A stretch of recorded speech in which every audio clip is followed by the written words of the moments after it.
Hi everyone, Crista Cowan here with another episode of The Barefoot Genealogist. Today we are talking about family history goals for 2014. We're a week into the new year and hopefully you've set some resolutions that you haven't let fall by the wayside. But today we're going to talk specifically about those resolutions or goals in particular that will affect your family history going forward. I asked several of you to share goals that you've set so far this year on our Facebook event page for today's event.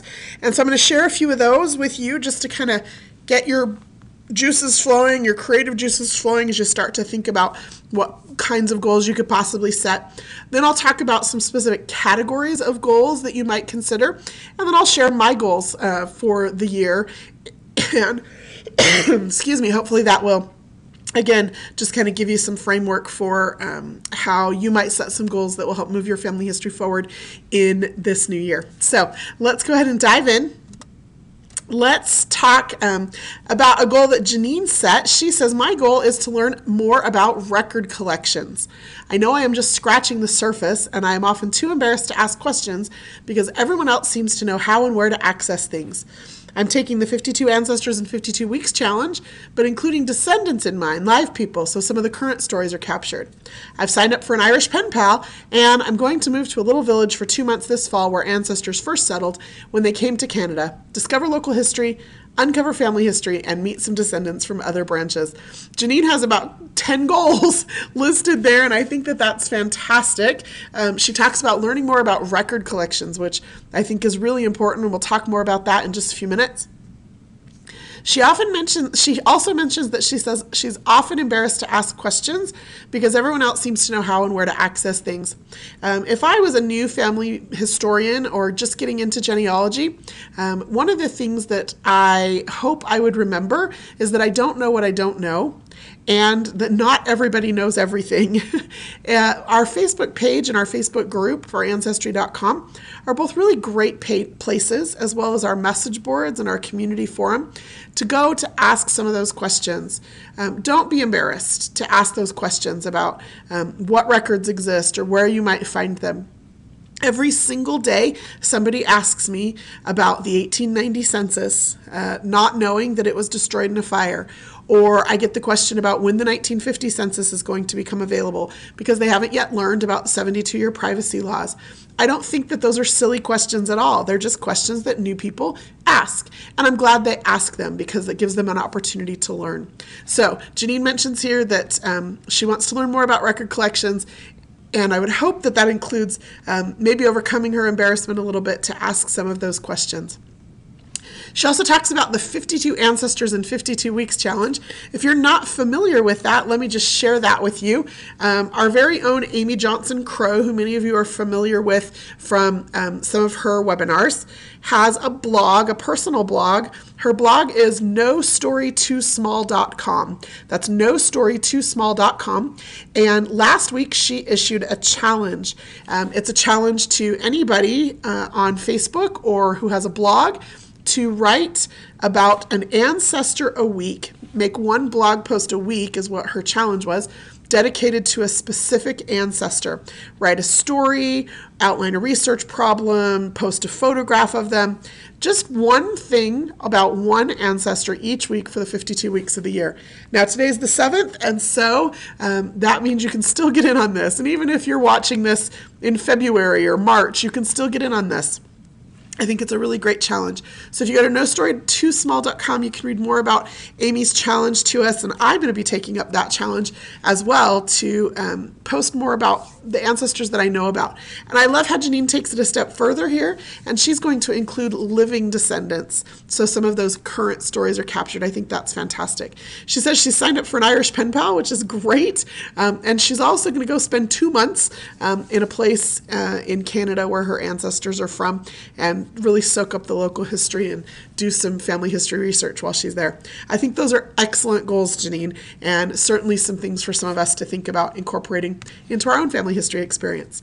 Catherine wrote, she hopes to complete digitizing, transcribing, and analyzing many, many family letters from the first part of the 20th century through World War II. She says, I've been putting off this project because it is so tedious. Genealogical rewards are too great to keep stalling. Also hope to complete a family cemetery project. Catherine, I think this is a terrific goal, and it's something that I think many of us have an opportunity to do. It can be a little bit tedious, but I remember going through and digitizing and transcribing letters that my great-grandparents wrote to one another through their courtship and as he went off to serve first in the Mexican War and then in World War I. And it was such a great experience to get to know them better through those letters. I had known her when I was a very young child, but I had never met him. He died, actually he died long before my father was even born, so my father didn't even know his grandfather.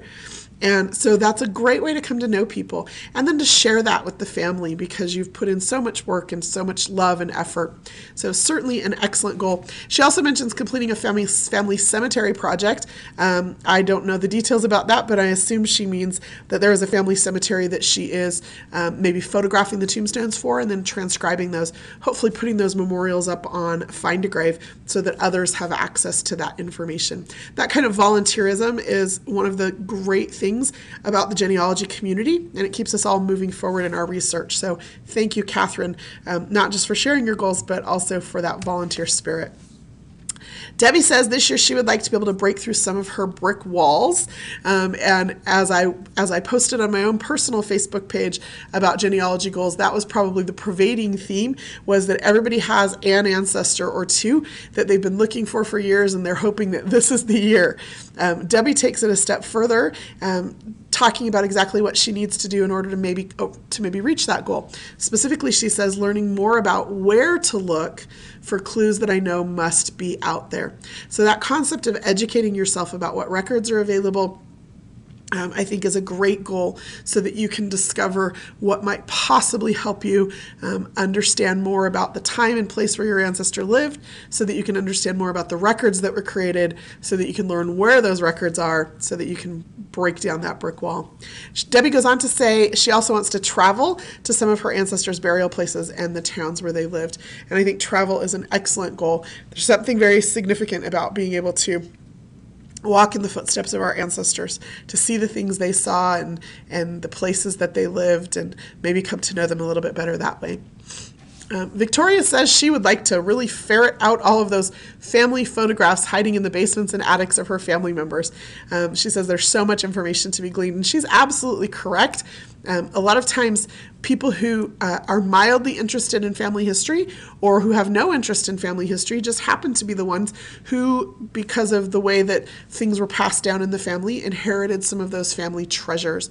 And so be willing to talk to them, be willing to share information with them, because you never know what treasures they may come out with.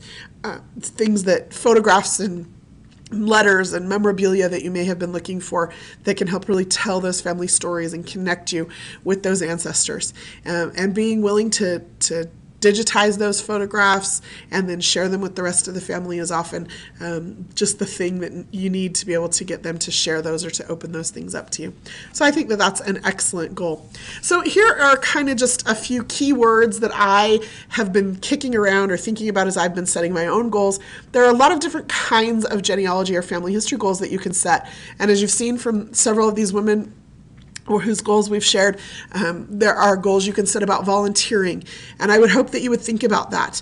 Maybe you're taking photographs of tombstones and posting them on Find a Grave. Maybe you're working or you're involved in a local genealogical society who has a project of extracting records, or maybe you're working with a local archive or historical society as a volunteer to help preserve records. Many of you are familiar with the situation that occurred in Franklin County, North Carolina last month, where records were destroyed, and as much as we can rail about that, moving forward, what we need to do is get more involved with some of those archives and historical societies so that we're participating in the process of preserving those records all along.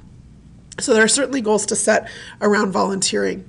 There are goals to set around methodology, genealogy methodology, learning more about how to do it better, taking classes, reading books. One of my favorite books right now is Dr. Tom Jones' book, Mastering Genealogical Proof. I'm on my third time through that book, just trying to make sure that I understand the best techniques for doing research, the best ways to analyze evidence and to cite my sources and to record all of that information and write up proof arguments and all of that.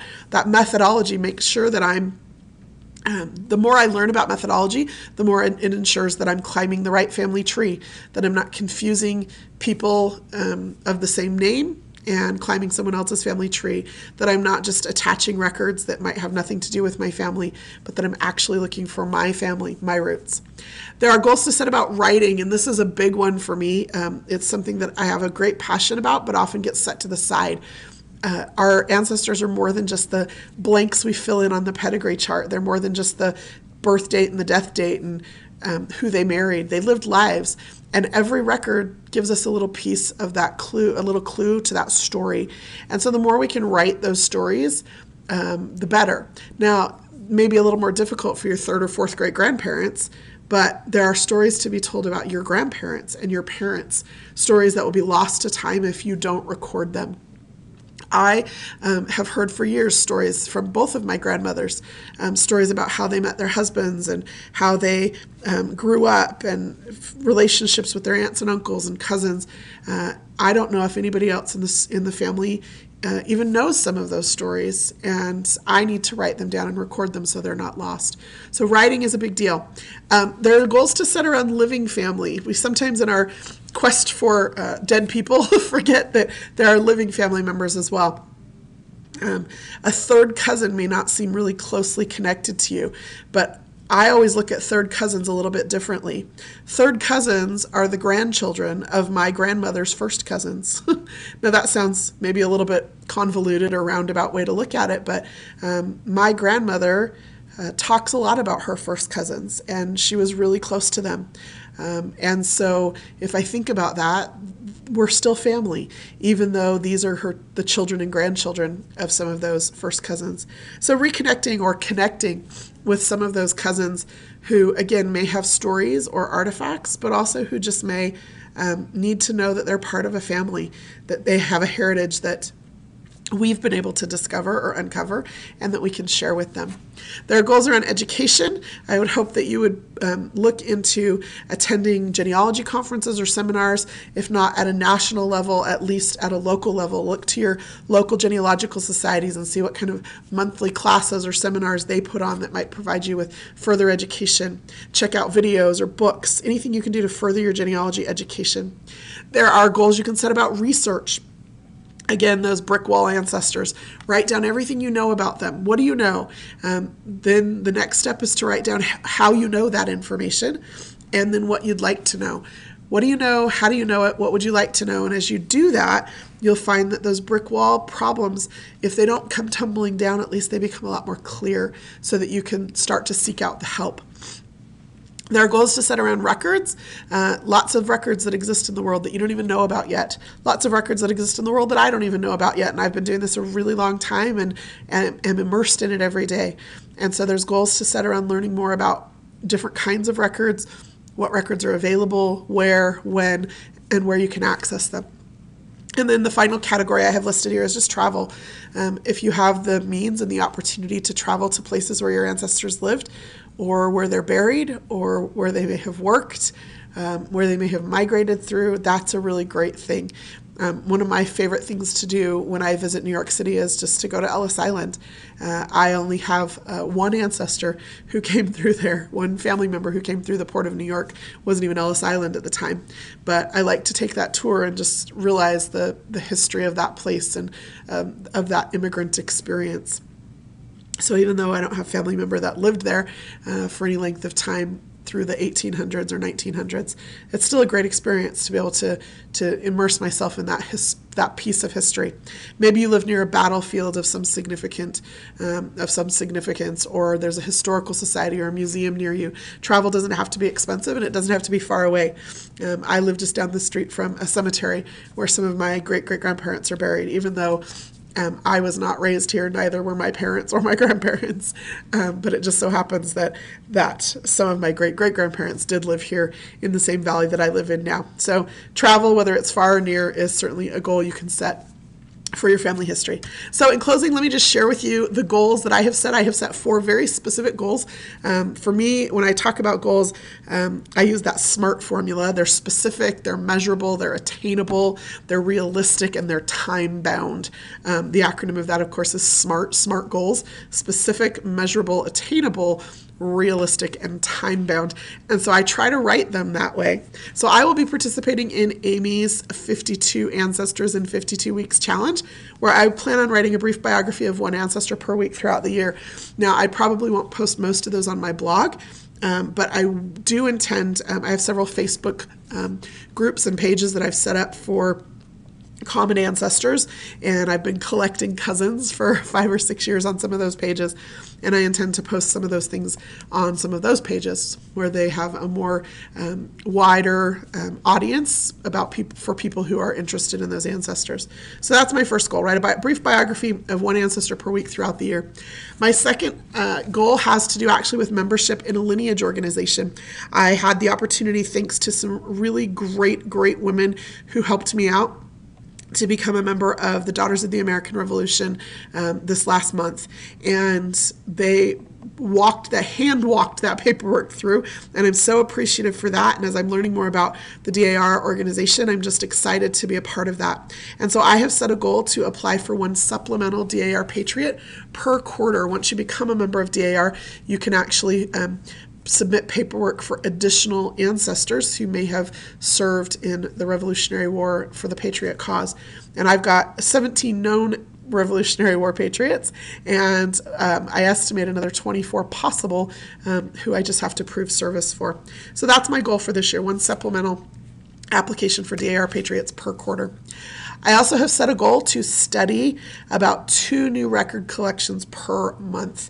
And when I mean study, I really mean study. Like, I think a lot of times we see record collections like on places like Ancestry.com, where we just dive into the records and we think, oh, this is so exciting. I did a search and these records came up.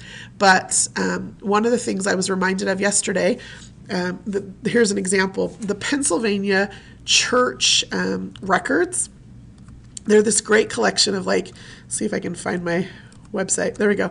They're a great collection of church and town records for the state of Pennsylvania, and they date back to the 1700s, and they're these amazing, excellent records. I think I said 7.6 million records. 1708 to 1985. Now, here's the thing about these records. If you read the database description, there's a couple of things that you'll learn. First is these records came from the Historical Society of Pennsylvania, and they are mostly records about Pennsylvania. However, there's this tiny little notation right here that says, the documents in this database are primarily Protestant church records from congregations in Pennsylvania, but there are additional sources as well, including some for locations in the neighboring states of New Jersey, Maryland, and Delaware. Now, I have a whole lot of family from New Jersey. And because this database is called the Pennsylvania Church and Town Records, I might have just dismissed it as being valuable for my New Jersey research. But I was reminded yesterday that it does have New Jersey records in it. And so I just did a quick little search, not for a specific person, but for a location. I came down here to any event, and I plugged New Jersey into that any event location field, and I click search. That's all, just New Jersey. And you'll see here there are 421,745 records in this database of 7.6 million records that come from the state of New Jersey. Different counties have provided different church or town records from New Jersey. So that's what I mean by studying databases. I'm not looking for a specific person right off the bat. I'm reading that database description.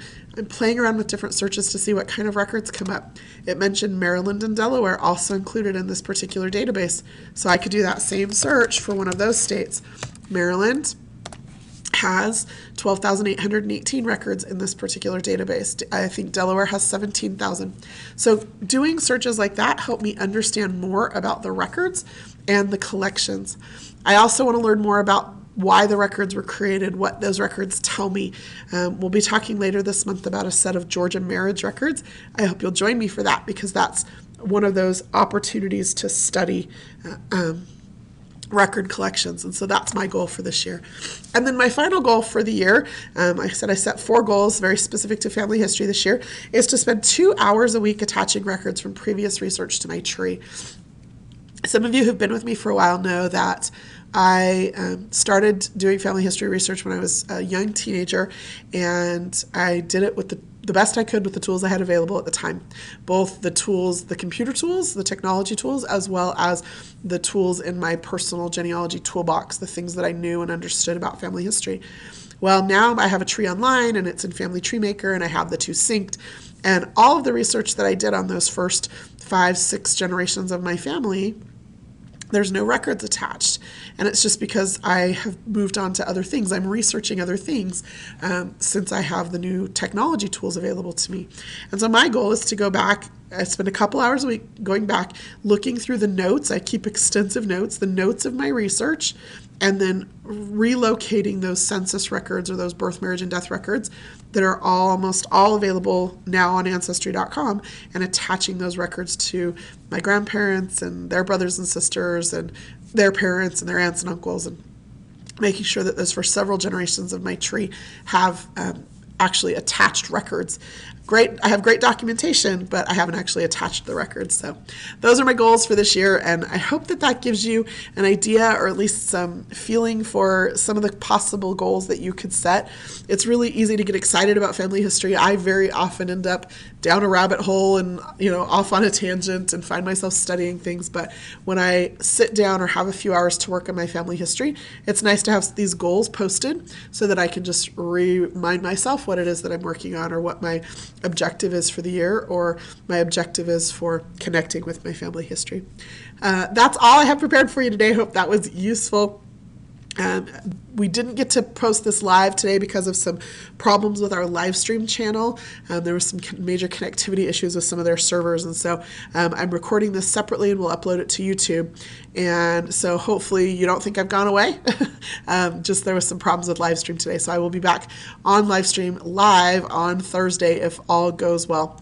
Hopefully everyone is keeping warm in this crazy weather here in the United States, and to our friends in the rest of the world, you stay safe and warm as well. Until next time, this is Crista Cowan. Have fun climbing your family tree.